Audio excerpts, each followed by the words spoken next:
I think a lot of it is to do with expectations, and that they've engaged the architect, dove into this whole process, spent thousands and thousands of dollars, come up with this concept design, all that turns out either doesn't look like what they were hoping it would look like, or is double the budget, or whatever the reason might be.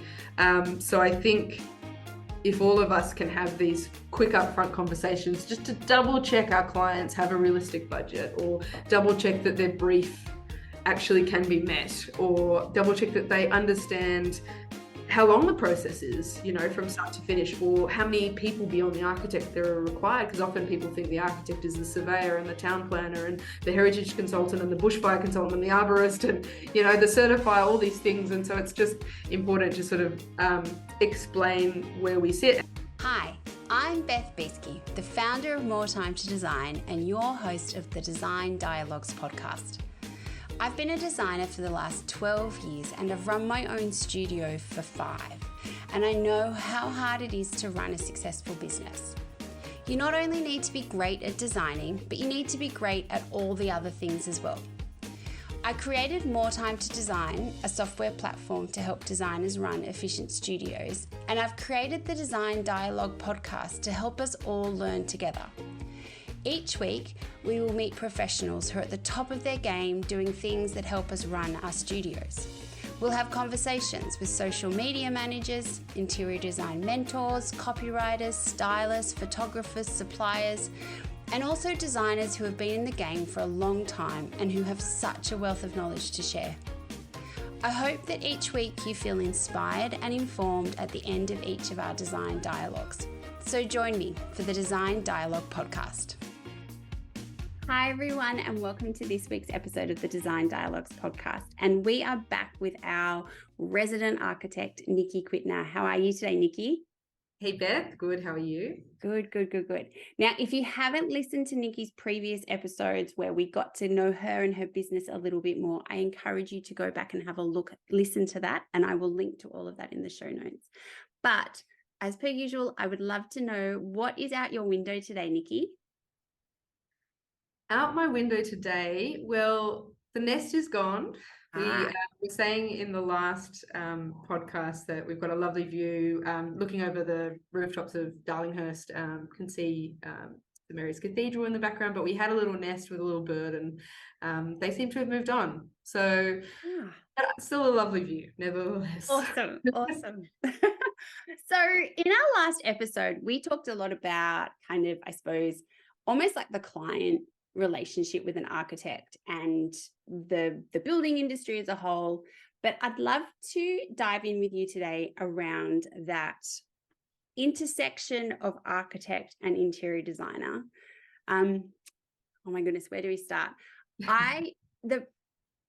It's funny. So I'm in quite a few industry Facebook posts, and I reckon once a week there is a post about, I would say, a sticky situation with an architect. And I think, it's an interesting relationship that we have.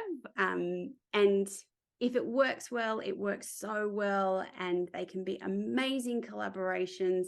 They can be great referral pathways for both businesses, but sometimes it can go really pear-shaped. And I'd love to get your take on how as an architect you like to engage an interior designer. Like, at what point in a project do you kind of go, okay, this is outside of my scope, this is not what I like doing, I'm going to bring them in? And kind of vice versa as well. When do you like to be brought into a project as an architect by an interior designer? Because I know quite often I will have a project and I'm like, nah, this is beyond what I want to do, or what I can do, or what I feel comfortable doing. And so, yeah, it would be great to kind of, I suppose, from both sides, understand when is that right point to make the connection. For sure. And just not to go back, but just thinking about the poor people with those sticky situations. If you are one of those people, I'm so sorry. It can unfortunately happen. And all I would say is, if you're out there and you're looking for the right professional, just make sure it's a good personality fit. Some of the stories, like, I think everyone, when you read them, goes, oh yeah, we've met that architect. And like, I'm not like I'm architect. I know some lovely architects. Nikki, you're one of them. But architects can sometimes be a little bit pompous, like Absolutely. I mean, it's hard because I can see so much of the value that we offer. So I am definitely a promoter of us. But the problem is that for every great architect that's out there, unfortunately, it's that there are some who it's just not in their nature to be humble. Yeah. There's a bit of a God complex. I wouldn't say that is the majority, but it is there. And I think there are architects who design for architects, and there are architects who design for everyday people. And I suppose they're the ones that you want to look for. Yes, there are the ones who are multi-award winning and do unbelievable work. And if you're engaging them, you're engaging them because you're buying into what they offer. And so that might come with interesting personalities. But if really what you're looking for is someone who's going to listen to you and respect your budget, then it's a personality thing. And there are so many who are actually out there, you know, to look out for you and act responsibly and competently. And I think one of the biggest issues and one of the reasons there are a lot of those stories, which are there for a reason, and I acknowledge them, and I on behalf of all architects am frustrated that they still happen because they shouldn't. But I think a lot of it is to do with expectations, and that they've engaged the architect, dove into this whole process, spent thousands and thousands of dollars, come up with this concept design, all that turns out either doesn't look like what they were hoping it would look like, or is double the budget, or whatever the reason might be. So I think if all of us can have these quick upfront conversations just to double check our clients have a realistic budget, or double check that their brief actually can be met, or double check that they understand how long the process is, you know, from start to finish, or how many people beyond the architect there are required, because often people think the architect is the surveyor and the town planner and the heritage consultant and the bushfire consultant and the arborist and, you know, the certifier, all these things. And so it's just important to sort of explain where we sit, and part of that is where we sit in the journey, because there's other people like yourself, and we'll go into that your question in a sec. But I think for a lot of clients it might be the first time that they're doing this, and an architect has to ask them questions like, do you know how to read a floor plan? You know, how confident are you? You know, do you know, are you familiar with, you know, council legislation? Some people know about floor space ratio and the development control plans and you know what a DA is, but some people don't, and it's really important to kind of understand those things up front before you're diving into a full contract, because otherwise these clients might get burnt, and it might be something that I'm confident it's something that could be avoided. So managing expectations, and that's I guess where our service is. But to answer your question about interiors and architects and sort of where we all come in, I mean, personally, we've got a little practice, and we work on, you know, maybe 10 residential projects a year, let's say. And so for us and our little team, the interiors and aligning ourselves and collaborating with an interior design practice is integral to the way that we deliver a project, whether it be if it's a really small project where the client is comfortable with us sort of running with pretty standard finishes, fixtures, we're not going to showrooms, we're just executing, and it's pretty low budget, then it's a little bit different. But most of our projects, I would say the interior designer is involved, whether it be the $4.5 million job we're doing in Bellevue Hill at the moment, or it's the $1 million project. I think there's always a place, and sometimes it might actually be that the architect only takes it to a certain point. And for me, I'm more concerned about my client's budget and then being able to deliver this than I am my own fee. I think that's also an issue, is sometimes the architect wants to continue their engagement when maybe it's equally just as appropriate from a certain point to go, all right, Beth, you can take it from here. You know, it's going to be maybe slightly more cost effective to get an interior designer at that point. And I want my client to have, you know, the best service for the most cost effective price as well. It's not to say that interior designers are cheap. It's just our services have, you know, different deliverables, and therefore and I think it's really interesting because different costs. So for us, I would say I was just gonna say, I think it's really interesting, that whole intersection, like where an architect is happy to go, I've done my bit, I can now hand it over. I think that so often comes from the relationship. Like, if you've got a strong working relationship, and because I get it, like an architect, you've designed this whole thing and you're kind of like, oh God, like I don't want them to kind of, ruin it. Not that any interior designer would ruin it, but it might not be the vision that they had for it. But if you've got a strong working relationship with an architect and an interior designer, then they're going to feel confident to hand it over. The execution is going to be there. You're also going to know that if they have a question, they're going to ask you, rather than, it being, oh God, I don't want to, look like I don't know what I'm doing, or I'm not sure. They're going to feel confident to ask the architect. And so then ultimately the client is going to end up with a much better project, because their budget's going to be better, because they're not kind of double paying services and there's no overlaps as much. But they've also got this team that's working really well for them. Yeah, I mean, I would say certainly delivering end to end and administering the contract and providing construction advice on the architecture has an influence on the end product. So I see projects where architects aren't involved in the back end, and unfortunately it does compromise the end result. But for the interiors component, I actually don't see it as the architect losing their ability to control. I actually see interiors as enhancing the project, at least for us. I mean, we're a small team. We don't have an in-house interiors team. And we have certain projects where we feel with interiors, they will just bring this really to life and just kind of play off everything that we've already done in terms of the vision of the external architecture, and allow the internal and external to really talk to one another.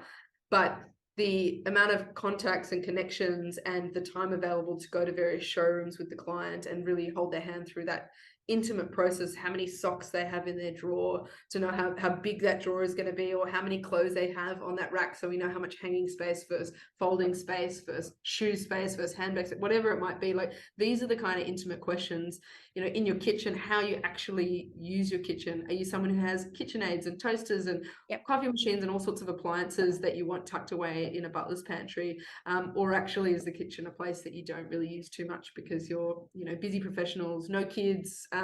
So there's so much detail in there that we feel, working with the right interior designer, they're just more equipped to be able to take it and run with it and bring it to life and enhance what we've already come up with. And I suppose as well, like, this is where that bringing in the builder at the early stages as well is so crucial, because they're also like, they're almost like the third corner of the triangle, because if you've got a builder that you've worked with before as well, they're going to understand your drawings better. They're going to understand the way you're thinking when you do things, kind of thing. And so I think building those strong working relationships is so important, whether it's the interior designer or the architect. I think that's such a crucial element to building a really strong business. Like, I think so much of your business is based on the connections that you have, and those connections being ones that you're like, I feel so confident working with you. Like, I'd build my own house with you. Like, I feel that confident because I can see it. And that is a real value add that you bring to your client, because you can go, hey, yes, there's only me and, one other person in my firm, but I have a team of trusted interior designers, a team of trusted builders that I use, a team of trusted consultants that I use. So even though you might not have this massive firm, you have this trusted group of people that your client knows that they can rely on. Diversification of skill set and bringing those together, I think, is often better than everyone being in-house and having one language and one point of view. In a professional space where there is so much complexity in what we're doing and so much money and risk in building, it's really good to have a different set of eyes all looking at the project, and the builder is so important. And I think the way that the three of us work best together is we know to be really aware of our strengths, but also aware of our weaknesses. So often you can see a builder who doesn't realize that their advice in terms of design is not necessarily there, but equally an architect who might step in too much on construction details. And I see that all the time where a builder goes, I'm never going to build it like that. So why not bring the builder in early, and we can talk and workshop and go, all right, this is the design. How are we going to develop this detail to the way that you want to build it? And I think the other reason with the builder to bring them in early is with the volatility of construction costs, which I do think has slowed down. But we've basically set a rule now that once we get to the concept sort of sign-off stage, where the client has seen the plans and the sort of design intent in place, we get a preliminary costing at that point, rather than going all the way to tender, getting a builder, and it turns out it's double the budget. Of course, we work to the best of our abilities to tell our clients whether it's realistic or not. But at the same time, the people who are going to give us that real accuracy on numbers are the ones who are on the floor. And so at concept sort of sign-off stage, we get the price verified. Then when we go to lodge the development application or the complying development certificate for approval, we get it verified again at that point. So we're constantly at each milestone verifying that cost, because and I highly encourage everyone to do that, because you might not want to really know what that bottom line is, but rather know when you've only spent money up to concept stage than go all the way through. And it's been really difficult, because like we've had projects that started during COVID, and then costs increased, and the advice that we were providing, to no fault of our own, has just changed. And how do we respond to that? I mean, I think that's, I know just in like my own projects, I quite often I have a builder that I'm like, can you just come and do a walkthrough with me? And it is usually more on when they've got a budget that is too small and a long list, and you're like, okay, let's just put some numbers around this before we even start drawing or thinking about amazing kitchens and all that kind of stuff. But the reason why I can do that is because I've been working with this builder for years, and he's happy to give me an hour of his time to do that. And that is an amazing service that I can offer my client and all that kind of stuff. But I think that comes back down to, you need to really nurture those relationships to grow your business, so that you can offer that kind of thing, and that can be really hard when you're starting out, kind of thing. You might not have those relationships, but I think that's one of the best things that I've been able to do in my business, is kind of, I definitely know the projects where we get the builder in at the start, and we do this kind of pre-walkthrough, and we're kind of like, okay, are we in the ballpark? Are we not in the ballpark? Like, do we have to slash and burn the list? They're definitely a better project overall. The other way of doing it as well, which is becoming more and more common, like for example, we so that we're not wasting the time of a builder as well, is that balance. The other option, like if a client has a builder that they want to work with and they've already got the relationship, I mean, that's also great. The quantity surveyors, we've got a great quantity surveyor who's also a builder. So it's not someone who's got unrealistic sort of hyper conservative figures that are just covering themselves. It's someone who's actually also delivering the project, and paying a few $100s for them to come up with a trade breakdown is another way of doing it. And then the other option, which a lot of builders are doing, is like an early contract. It's called an ECI, I think. And it's essentially like they're available to you as much as you need them to be. And if it turns out when you go to tender and they tender with 3 or 4 other builders that they don't win the job, they've just forfeited a small cost to cover their time, essentially. I mean, I definitely think I'm so glad it's happening more and more in the industry, because I do think, I mean, there's nothing worse. You've designed this beautiful scheme for a client, and then you've got to like nurture them through the whole there's nothing worse than delivering the fee, like that, what that cost is, and you're like, it's 3 times what we've been talking about, and they just look at you like, well, what have you been doing? Well, and this is the problem, is that for every good interior designer, interior architect there is out there, we're all trying to run a business. And so there may be professionals out there who don't really want to tell you the bad news, because they want to continue to be engaged until that point.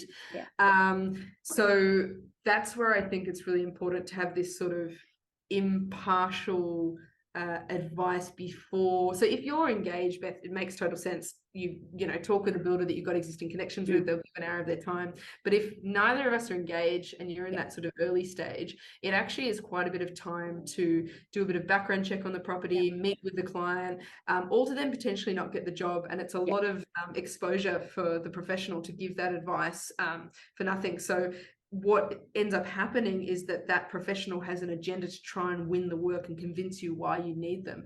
So it's, I think, really important to, if you're at that early stage of the project, have an agenda-free discussion with someone where they're not trying to convince you to sell their services. They're just giving you objective advice for you to run with. I mean, it's not to promote my service there, but it's just to say, like, just having a commitment-free, no agenda discussion about costs, where they're not trying to pressure you or tell you, oh, you can do that renovation, yeah, you can afford that, just so that they get the job, you know. Yeah. And I think, like, as interior designers, I think that's something that I see a little bit more, but I do think a lot more interior designers are kind of catching on to that, kind of offering that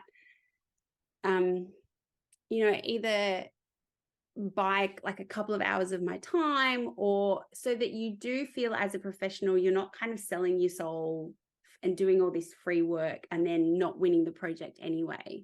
And so I think it's really smart, like your business model, but also like when interior designers are doing that to kind of, it helps clients. And it means that you're also not, from a business perspective, you're not kind of just working for free, which no one wants to be honest. Like we shouldn't be working for free, because our time, if we did that for everybody, how we would put food on the table. And I think any person who wants to engage your services doesn't want someone who's scrambling and not able to run their own business, because that's not going to instill confidence in them that they're going to deliver their home.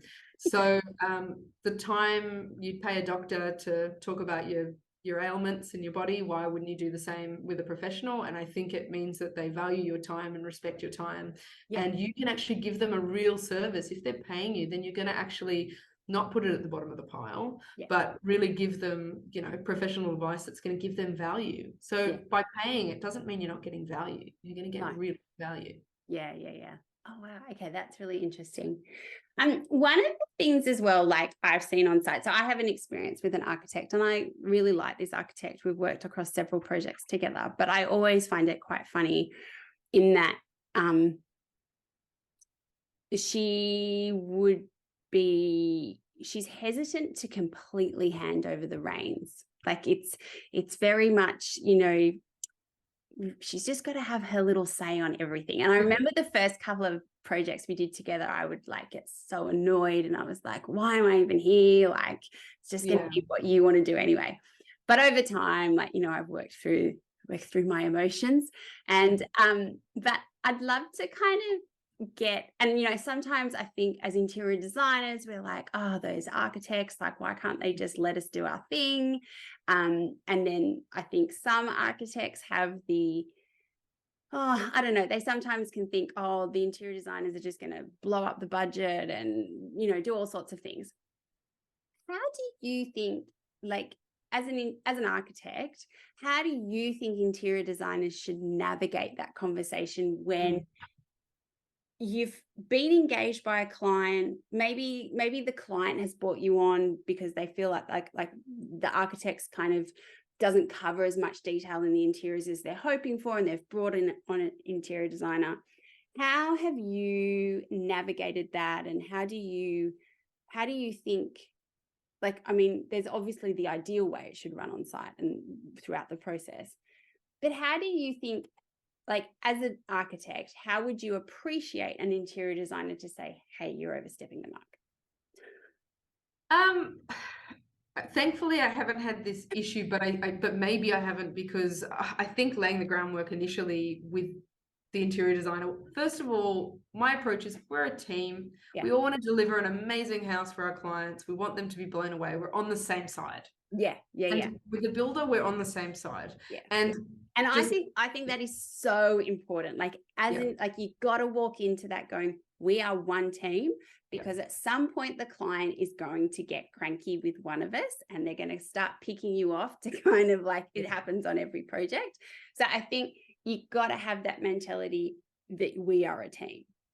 And also that, like, there's so many components that there's going to be things that we haven't captured in our drawings, or that are missed, or that are unknown. It's just the reality. There's only so much we can control. And so it's in those moments where we've got to come up with essentially what we do 101 is just problem solving in a creative way.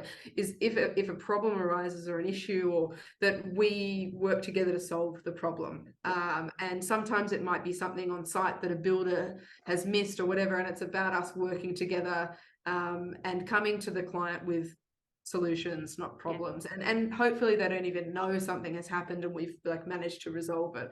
But I think if, for example, an interior designer, interior architect has come on board as an instruction from the client, and it wasn't something that was introduced by the architect, and the architect has an issue with it and there's a bit of a power struggle, I think the more important conversation is, why were they brought on in the first place? Obviously the client wasn't happy with something. Do we need to have a look at something that we might have been able to improve? Is it a difficult, sometimes there are difficult, relentless, unreasonable clients out there, sure. But I think it's important to be self-aware enough to go, I'm not going to be us versus them with this issue. If they've been brought in, why have they been brought in? Is there something that we've done that has made the client feel that we are not able to carry this through wholeheartedly? I mean, for me in the business, it's, as I said, it's more because we don't have the resources. And I think that the more people kind of on this to that granular level of detail, the better. So for me, it's just, okay, if we're all doing it, and I can think of many projects where we've had the initial discussion to go, okay, where do we step back and where do you step in? What are the drawings we're covering? Like, so we'll do the shell wet area drawings and then they'll come in with the detail. I do think it's important to still have a collaborative approach where when the interior architect is doing their presentation of the concept design, I think it's always useful for the architect to be in the meeting room and to be there with the client. It's also really useful if the interior designer or architect, interior architect, gives the architect a heads up on, hey, we've got our concept presentation on Friday. This is what we're presenting. Just want to get your take. Is there anything that you think, because often it's not even just an aesthetic, it's, oh crap, we've got to coordinate a penetration in that location, or a bulkhead, or it might be a column or something structural that can't be moved. I think I have to say that part about having, like, don't run the two kind of siloed, especially if the interior designer has been brought on later in the process, which can happen. Like, quite often I've seen it where the client maybe hasn't been fully aware of how much the architect does in terms of interiors, and they've kind of gone, I was hoping for a little bit more. And so that's on the firm as well. Like some firms, they like, their level of interiors is to the same of getting an external consultant, because they have literally, it's not even an architect, in-house interiors with their own libraries and connections and all that sort of thing. So again, it's just, hopefully the architect managing expectations as to the extent of their service. Not only the service in their fee proposal, but what they can offer, because it might be that it's not in their fee proposal, but they can do it. Or it might be that it's not in their fee proposal and they would outsource, recommend an external. But I have definitely found, like, if you are brought on kind of later in the project, or even like after including the architect in those discussions, in those presentations, can just really help make the process run more smoothly, because there might be things that have been done a certain way that you kind of like, well, that doesn't make any sense, but you don't know the backstory. And so then you kind of like, it just helps the project run more smoothly. So I definitely agree. I mean, like everything, it all comes down to communication, like clear communication around who is doing what, who is responsible for this, like, and just constant, that keeping that communication open, I think, is the best thing. I was just thinking about your situation, where it's kind of, it feels like they haven't let go in certain areas where they should. I mean, I think I'm just thinking of one project we're working on at the moment. One thing we were so careful with when putting forward who we thought would be great to align ourselves with, it was because we felt aesthetically they would love and appreciate kind of the direction we were going, and we would just bounce off each other. But it has to work both ways. So, you know, it's great for what I was saying before, the interiors to give us the heads up, and we have those sort of catch-ups beforehand. And, oh, I maybe would think about tweaking this because I know the client just hates that color or hates, you know, giving those heads up so that the concept presentation runs smoothly and that the client's not disappointed, which obviously we all want to avoid. But it works the other way. I mean, the architect needs to then, when the interior designer does do their presentation, let them present, you know, let them and pick the right time and place and person to be kind of communicating their feedback to. So if there is feedback, fine, but why not do it before? Don't do it in front of the client. Exactly. Yeah. And there will be feedback. Like, even with this interior designer that we're working with, who are amazing, you know, there are still things that we'd see their preliminary pitch and we go, oh, like, I'm not sure if the client's going to respond well to this, and we'll make a call as to whether we go, I think it's better we tell them,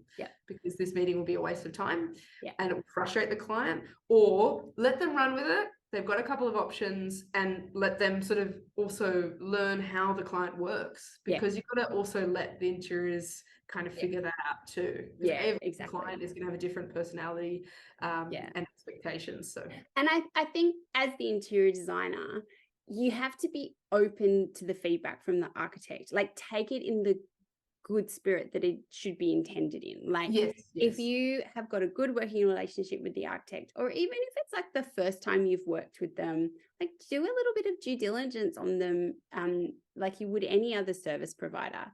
But I think as well, take it on in the spirit that, like, it is a positive thing, because ultimately that is what's going to give you the best result with the client. Definitely giving benefit of the doubt initially. I mean, and I think also just learning, it maybe the first time that the interior and the architect are working together is a bit messy and clunky, but when you work together, it'll get better. But it's just about being respectful of one another's professions, you know, and so probably the architect isn't that respectful of the interiors. They're probably not as respectful to their client either, and maybe they're not the right fit, you know. And I just think as well, like, I think the ones that I think work so well are when everyone is really upfront about what their strengths are and what their weaknesses are and what they like to do and what they don't like to do. And so, you know, like, I have another architect that I've worked with, and she's like, I could not care less about your kitchen. I will give you a space where a kitchen should go, but if you want it ultramarine blue with a green tap, could not care less. And I'm kind of like, I like that. I like that she's really upfront about it. She's like, I don't care. It's just not my jam. And I'm like, great. And, you know, sometimes the architecture is loose enough that it doesn't matter what they decide to do with the final finish or color. But then sometimes you've got these projects where everything just relates inside and out, the colors and everything, which in some ways I think anyone would look at the externals and go, okay, I get it. I get where they're going with the interiors. Actually, I have a question for you.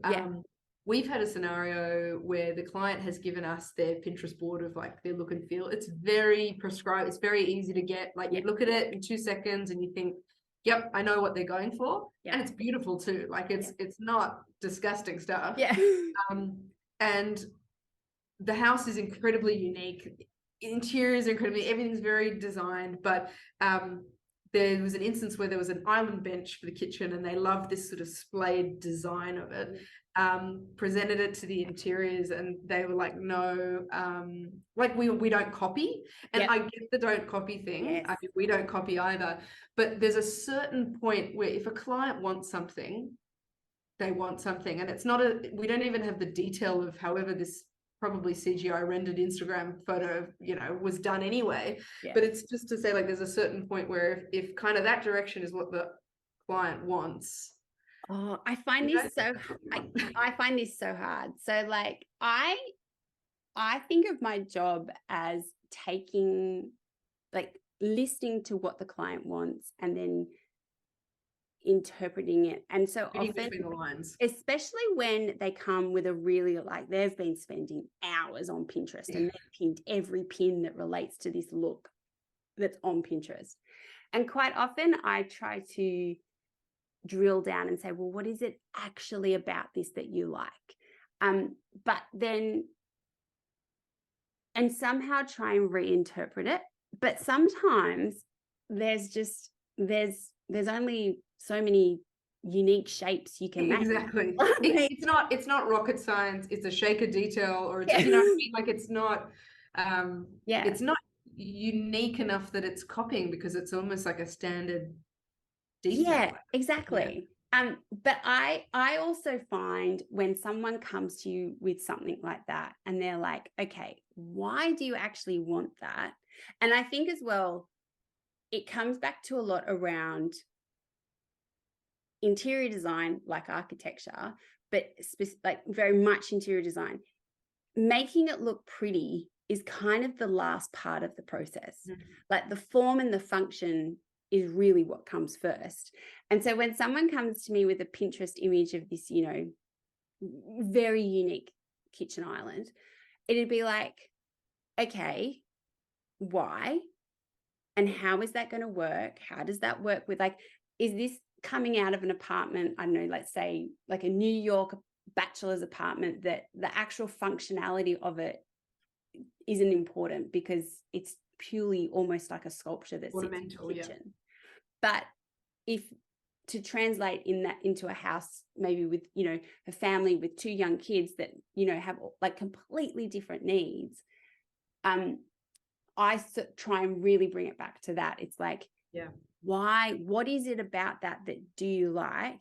Can we still give you that? But the form and function has to work first. Yeah. And often it's just the feel, like that this is the kind of feel that they want, but exactly how it's carved up, there could be a few different ways and they'd be responsive to that. Yeah, exactly. And it's like sometimes, like, I had one client who was like, I really love this client, but I would say was like pushing really hard against her transition from inner city, living in the East, living the life, to suburban mum. Like she was really pushing against that. And this home renovation was very much, it was a real kind of struggle to get her to kind of go, okay, you have small children, we need to make a house that works for small children. But also giving her a house where she was like, I just do not want it to look like everyone else's house. Like, and so that was a really interesting discussion. And she would come up and she'd give me you some Pinterest pictures, and you're like, I don't even know what that is. Like, I don't know what we're going to do there. It's beautiful. Like, it's so beautiful, but you can't store a cup in that. Like, and this is the hard thing, is like, if you were to deliver that, they will complain at the end going, oh, I can't even use my kitchen. So you look like the bad guy regardless, even if you're doing what they are. So as a professional, there has to be this kind of component of, you're engaging us because we're thinking about, you know, all the other things that might frustrate you down the line. Yeah, that absolutely. We prevent, and how do we marry form and function? So the age old, you know, form follows function. Yeah, exactly. And I think that's the thing. Like, I think so often it's like, yes, if I had just delivered to this client all the things she'd wanted, they would have been so disappointed at the end of their build, because I'm like, nothing would have worked. Yeah, it would have looked really pretty, but within a month the kids would have like demolished it and it just would not have worked. And so I think that is quite often, like, when stuff like that comes back from clients, I really challenge them about, where is it coming from? Why do you want that? I love things that are outside of the box, but at the same time, if it's not going to function, then you're going to have a problem. You can't be a yes man as a professional. It's like going to a doctor and saying, saw off my leg. Like they can't just say yes to please you. Sometimes you have to provide your professional advice. It's actually in the client's best interest long term. Similarly with that example that we spoke about, I think in the last podcast, about the house in the upper north, where the client got the draftsperson and you know, looked at the final result. It was exactly what they asked for, but if they had gone down that road, they didn't like the plan. It self-shadowed the backyard. It cost double what they could afford. And so they definitely wouldn't have been happy.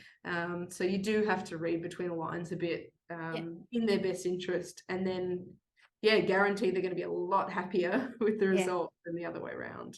Oh my goodness. So this is a whole other episode, but learning to not just say yes to your clients. Like, wow, that is a big learning curve. Oh my goodness, Nikki, as I said, we could go on and talk for hours, but thank you once again for joining us. Now, where can everyone find you and connect with you? So you can find us on our website. It's probably the best place to go, which is www.testbeforeyouinvest.com.au, or feel free to give us an email. All our contact details are on the website. So that's probably the best place to start. Awesome. And I will link to all of that in the show notes. Thank you so much, Nikki. Thanks, Beth. Thank you for listening to this design dialogue. I hope you have found it full of inspiration and helpful information to take into your design studio. If you like the podcast and want to hear more, consider sharing it or writing a review, as it helps us reach more people, and follow us wherever you get your podcasts. If you would like to unlock the power of effortless studio management and elevate your design business to new heights, please follow the links in our show notes to see how more time to design can help you build a better business. Have a great week, and I will see you for our next design dialogue.